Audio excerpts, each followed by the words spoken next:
전능하사 천지를 만드신 하나님 아버지를 내가 믿사오며 그 외아들 우리 주 예수 그리스도를 믿사오니 이는 성령으로 잉태하사 동정녀 마리아에게 나시고 본디오 빌라도에게 고난을 받으사 십자가에 못 박혀 죽으시고 장사한 지 사흘 만에 죽은 자 가운데서 다시 살아나시며 하늘에 오르사 전능하신 하나님 우편에 앉아 계시다가 저리로서 산자와 죽은 자를 심판하러 오시리라. 성령을 믿사오며 거룩한 공예와 성도가 서로 교통하는 것과 죄를 사하여 주시는 것과 몸이 다시 사는 것과 영원히 사는 것을 믿사옵나이다. 아멘. 찬송가 384장입니다. 찬송 384장입니다. 나의 갈 길 나가도록 예수 인도하시니 내 주 안에 있는 긍휼 어찌 의심하리요. 믿음으로 사는 자는 하늘 위로 받겠네. 무슨 일을 만나든지 만사 형통하리라. 무슨 일을 만나든지 만사 형통하리라.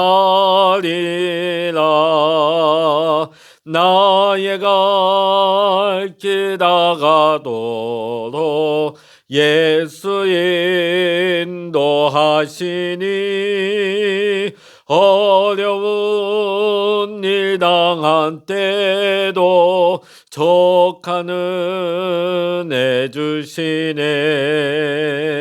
나는 심히 고단하고 영혼 매우 가라나 나의 앞에 반석에서 샘물 나게 하시네. 나의 앞에 반석에서 샘물 나게 하시네.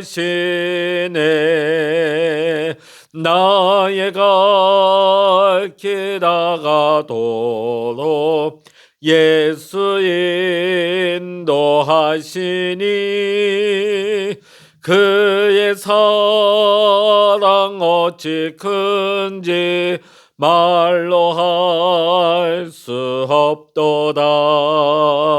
성령 감화 받은 영혼 하늘 날아갈 때에 영영 부를 나의 찬송 예수 인도하셨네. 영영 부를 나의 찬송 예수 인도하셨네.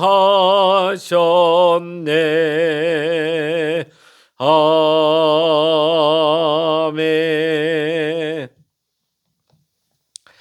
이 시간 우리에게 주시는 하나님의 말씀 신약 성서 누가복음 11장 1절로부터 13절까지의 말씀 되겠습니다.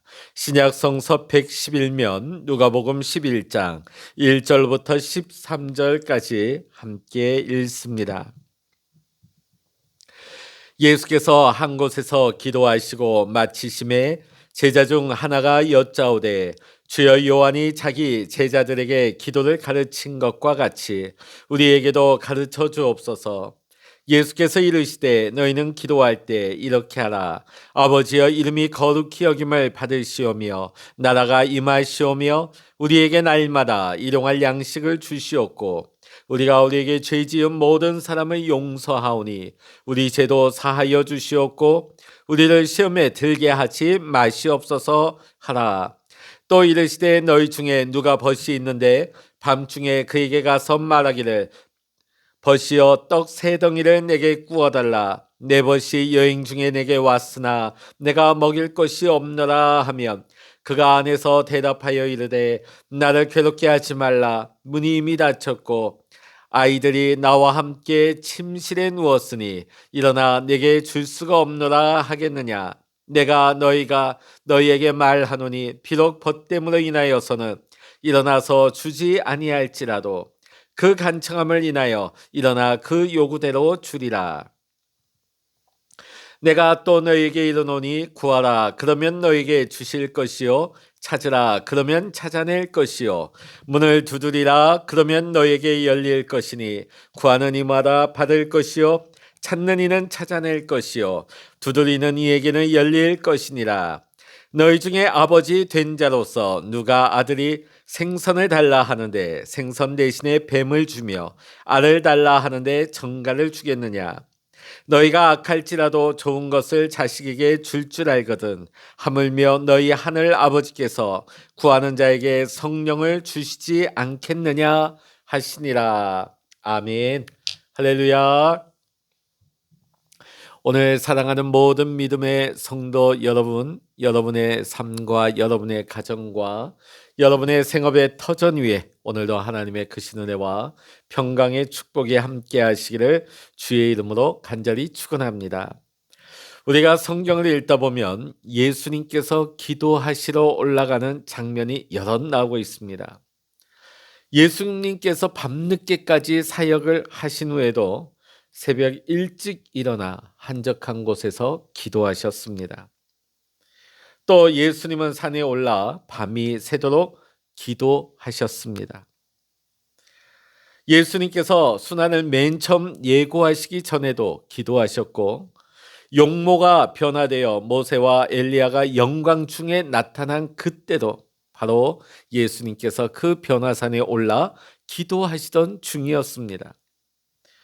그리고 예수님께서 잡히시던 날 밤에도 예수님은 습관처럼 감람산에 오르셔서 기도하셨다고 말씀은 기록하고 있습니다. 예수님 삶의 가장 우선순위는 기도를 통하여서 하나님과의 친밀한 교제를 갖는 데 있었습니다. 그것이 가장 삶의 우선순위였던 것입니다. 자, 이렇게 기도하시는 예수님의 모습이 아마 제자들에게 좋은 기도의 본보기가 되었을 것입니다. 그러던 어느 날 제자 중 한 명이 기도하시던 주님의 모습을 보고 우리에게도 기도를 가르쳐 달라고 요청을 해옵니다. 그러자 예수님은 2절로부터 4절까지의 말씀을 통해 어떻게 기도해야 하며 무엇을 위해 기도해야 되는지에 대해서 구체적으로 알려주십니다. 2절부터 4절까지가 주님께서 가르쳐 주신 기도, 우리가 공예배 가운데 자주 고백하는 주기도문이 되겠습니다. 예수님께서는 기도문을 또 기도의 방법을 알려주신 후에 5절부터 8절까지 한 비유를 들어서 이해를 도와주십니다. 당시 팔레스타인 지역에서는 대접하는 일이 굉장히 신성한 의무였습니다. 그러니까 당연히 친한 친구가 찾아와서 청을 하면 당연히 들어주어야 하는 것이죠. 반드시 들어주고 호의를 베풀어야 하는 것입니다. 그런데 오늘 말씀해 보니까 이 친구가 찾아온 것이 바로 한밤중이었다는 것입니다. 밤중에. 이 밤중이라는 원어를 보면 자정을 뜻합니다. 당시 대부분의 팔레스타인 지역에 가난한 일반 서민의 가정은 창문 하나만 달랑 있고 방 한 칸이었다고 합니다. 그 작은 방 하나에 온 식구가 따닥따닥따닥 붙어서 자는 거죠. 아마 이런 장면은 옛날 우리나라가 어려운 시절에 모든 가정이 이러한 장면을 겪었을 그런 상황입니다. 아버지부터 어머니, 그 모든 형제가 한 방에 다 붙어서 자는 겁니다. 그러다 보니까 한밤중에 한 사람이 깨어 일어나게 되면 가족 모두가 깰 수밖에 없는 상황입니다. 자, 그러다 보니까 당시 팔레스타인 이 이스라엘에서도 아무리 친구의 청을 들어주는 것이 신성한 의무라 할지라도 한밤중에 찾아온 친구의 청은 들어주지 않아도 된다 하는 원칙이 있었다고 합니다. 평상시 낮에 그런 때는 친구가 또 이웃이 청을 하면 당연히 들어주지만 한밤중에 가족 모두가 잠들어 있는 그 시간에는 아무리 친한 친구라 할지라도 그 청을 거절할 수 있었다는 것입니다. 자, 그런데도 불구하고 이 친구가 굉장히 다급한 상황 가운데 체면불구하고 와서 요청하고 있어요. 조르고 있어요. 자, 그러면 오늘 예수님의 비유의 말씀이 뭡니까? 아무리 원칙이 또 우리의 상황이 그렇다 할지라도 그 한밤중에라도 와서 요청하고 간청하면서 졸라대고 있는 그 친구 귀찮아서라도 들어줄 수밖에 없지 않겠느냐. 자, 예수님은 이 비유를 드시고는 9절로부터 13절에 이렇게 말씀을 덧붙이십니다. 우리 9절로부터 13절 다시 한번 읽어보시겠습니다. 내가 또 너희에게 이르노니 구하라 그러면 너희에게 주실 것이요 찾으라 그러면 찾아낼 것이요 문을 두드리라 그러면 너희에게 열릴 것이니 구하는 이마다 받을 것이요 찾는 이는 찾아낼 것이요 두드리는 이에게는 열릴 것이니라. 아멘. 10절까지 보겠습니다.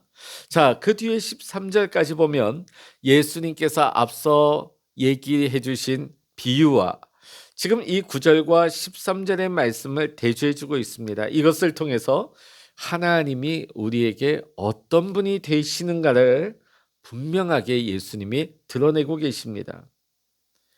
자, 친구라 할지라도 친한 친구가 한밤중에 와서 그 어려운 여건 가운데 있다 할지라도 와서 간청하고 계속해서 졸라대면 마지못해 들어줄 수밖에 없지 않느냐. 그렇다면 하물며 하나님은 어떠시겠느냐. 하나님은 우리의 요청을 마지못해서 그것도 귀찮아서 들어주시는 분이 아니라는 것입니다. 우리가 하나님 앞에 나와 요청하고 간청할 때 마지못해 귀찮아하는 분이 아니라 오히려 하나님께서는 우리를 사랑으로 받아주신다는 거예요.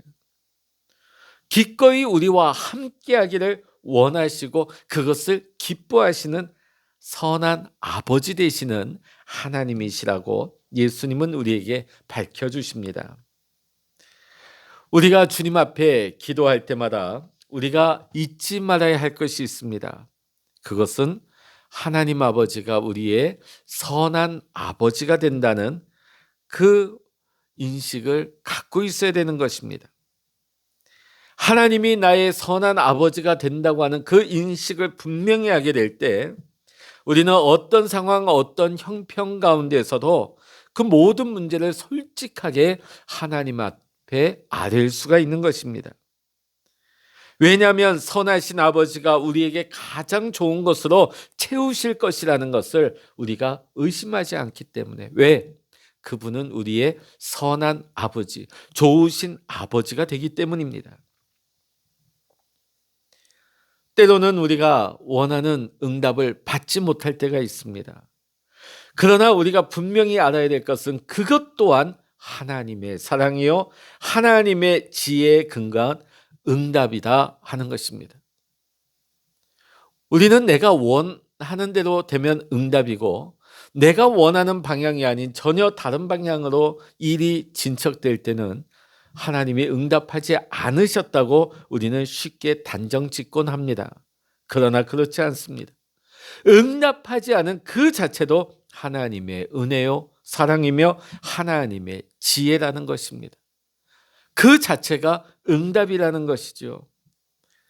우리가 살아가다 보면 이런 일들을 우리가 왕왕히 체험할 때가 있습니다. 당시에는 서운하고 당시에는 하나님이 원망스럽고 왜 내가 원하는 방향으로 이루어 주시지 않는지 하나님 앞에 하소연하고 싶을 때가 있습니다. 그러나 우리가 얼마간 시간을 지나고 보면 비로소 알게 되어집니다. 오히려 그때 응답하시지 않은, 오히려 그때 내 뜻대로 되지 않은 것이 하나님의 인도하심이었다고, 그것이 오히려 하나님의 은혜였다는 것을 우리는 고백할 수밖에 없는 것입니다. 사랑하는 성도 여러분, 오늘 우리는 예수님의 이 기도의 삶을 우리가 모범으로 삼아서 우리의 인생의 가장 우선순위를 주님과의 교제에, 하나님과의 교제에 두시기를 주의 이름으로 간절히 축원합니다. 예수님께서 기도하시며 날마다 하나님과 깊은 교제를 가지셨을 때 예수님께서 그 사명의 길을 걸어가셨고 그 사명을 온전히 완성하셨던 것처럼 오늘 우리가 기도하며 하나님 앞에 나아가 가장 하나님과의 교제를 우선순위 삼을 때에 하나님께서 우리의 인생도 견고하게 하나님께서 이끄시고 인도하여 주실 줄로 믿습니다.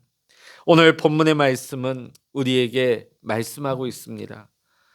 선한 아버지 되신 우리의 하나님께 우리가 구하고 찾고 두드리면 선한 하나님 아버지는 우리에게 반드시 가장 좋은 것으로 성령을 주신다고 말씀을 하십니다. 성도 여러분, 하나님께서 우리에게 가장 좋은 것 성령을 주시는 분이심을 오늘도 우리가 잊지 아니하고 또 하나님이 나의 선한 아버지가 되심을 우리가 잊지 아니하며 우리의 삶의 가장 우선순위를 주님 앞에 내어드리고 오늘 이 하루를 시작할 수 있는 저와 여러분 모두가 될 수 있기를 이 시간 주의 이름으로 간절히 축원합니다. 기도하시겠습니다. 할렐루야. 하나님 아버지, 주님께서는 이 땅에 사시는 동안에 가장 예수님의 삶의 우선순위는 기도를 통하여서 하나님과의 깊은 교제 가운데 들어가는 것이었습니다. 하나님, 우리의 삶의 우선순위도 예수님의 모습을 본받아 나의 어떤 감정이나 형편에 흔들리지 아니하며 가장 우선순위가 하나님 앞에 나가 기도하며 하나님과의 깊은 교제를 가질 수 있는 이 모습이 우리의 우선순위가 되게 하여 주시옵소서. 우리가 기도할 때마다 하나님이 나의 선한 아버지이심을 깨닫게 하시고 때로는 내가 원하지 않는 대로, 때로는 내가 원하는 대로 되지 않는다 할지라도 하나님 그 모든 것까지도 하나님의 섭리 아래 있음을 알게 하시고 하나님을 신뢰하며 믿음으로 구할 때에 하나님 마침내 우리의 모든 삶에 하나님의 신실하시고 완전하신 하나님의 뜻이 이루어질 수 있도록 하나님의 영광이 나타날 수 있도록 주여 역사하시고 응답하여 주시옵소서. 모든 감사와 영광을 우리 주님께 올려드리며 우리 주 예수 그리스도의 이름으로 간절히 기도하옵나이다. 아멘. 찬양하라 내 영혼아, 찬양하라 내 영혼아, 내 속에 있는 것들아 다 찬양하라. 기도하라 내 영혼아, 기도하라 내 영혼아, 내 속에 있는 것들아 다 기도하라.